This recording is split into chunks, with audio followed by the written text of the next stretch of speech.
Hey y'all, and good now, whenever and wherever this finds you. This is the edit of yesterday's video of Savvy Sab's interview of Shahi Buttar. This is more or less just for the encouragement of the possible liaisons of the Phoenix Congress.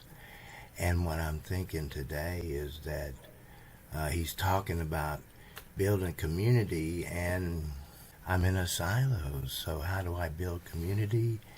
And with this spot hub, I believe that I will be building a community of candidates, citizen experts, and activists in hub around the nation into a community of like-minded people who want to serve the nation. So here you go. Here's the video.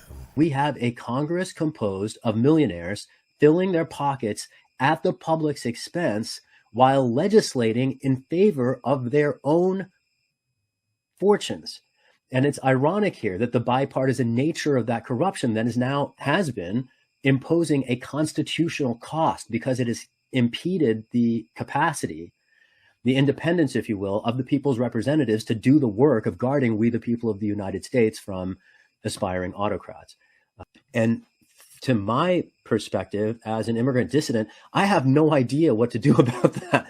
Like, once the oligarchy has the press, the goose is cooked, as far as I can tell. Like, it's not possible for change to happen through elections in this country. I witnessed what happens if you actually contend power at the root. And I witnessed the press array itself on the side of corruption. And, democratic theory doesn't have an answer for that. The press is supposed to stand with the people, not with capital.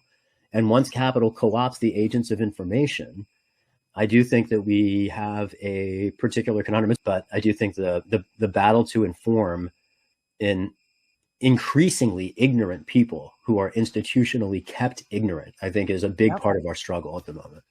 And, I particularly think of this through the lens of a constitutional perspective, which is to say the press is there to fight the other branches, to expose corruption in Congress, to fight militarism in the executive branch, to expose the Supreme Court when the justices violate ethics norms.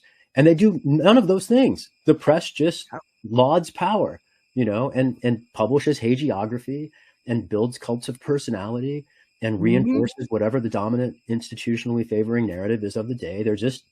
And the particular thing that amuses me at the end of all of this is that you'll hear American media try to characterize the media in other countries as state-sponsored.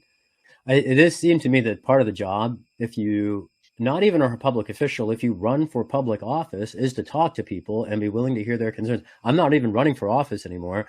It's like you make yourself available to people, right? That's part of the job. And I'm not even like auditioning anymore, but that's kind of the point, right? I mean, you only seek opportunities like this if you want to represent people. And if you don't want to represent them, why seek opportunities like this in the first place? When you talk about there being no accountability, I want to just push back there. There's absolutely accountability that rests in the hands of people who choose to withdraw or invest their support.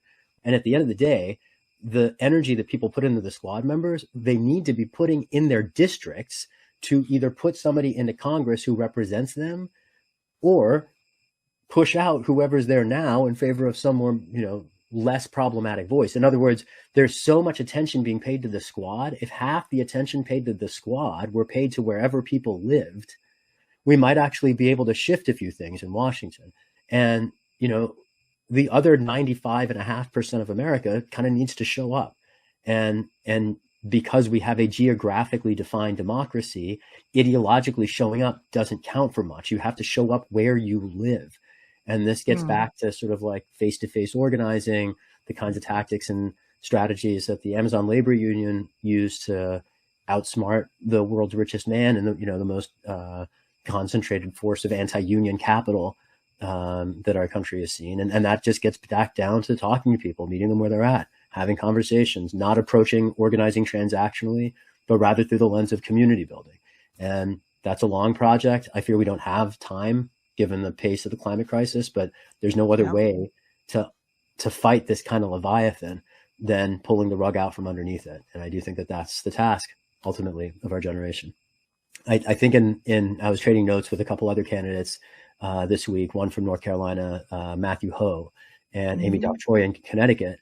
Matthew ran as a Green, Amy is an independent, I in the Democratic Party. All three of us were very aligned on the issue sets. And it's interesting to see how we had very different approaches to party identification that differed because of the landscapes we were each running in. At the end of the day, I'm very grateful for the result because I kind of have the chance to live my life. And if at the biggest level, if I had it back, I don't know if I would have done it at all. Understanding just how corrupt the process is. If I understood Mhm. how co-opted journalists are and would be, I would have known at the outset that there was no hope and I wouldn't have wasted my time. But I think that for me was the most painful lesson, discovering how the press can't be counted on to show up for itself, or truth or accuracy, and how it's sort of institutionally weaponized against the people. Well, I love Shahid, and I love what he has to say that we need to build a community. So imagine a community of candidates, citizens, experts, and activists that create a forum for the people to respond to that becomes equal to or as powerful as the sitting Congress where people are losing interest. So I invite you all to stay tuned, and the juices are cooking, and my ideas are coming fast and furious, and I hope I can keep up, and I hope you enjoyed this, and I will see you down the road.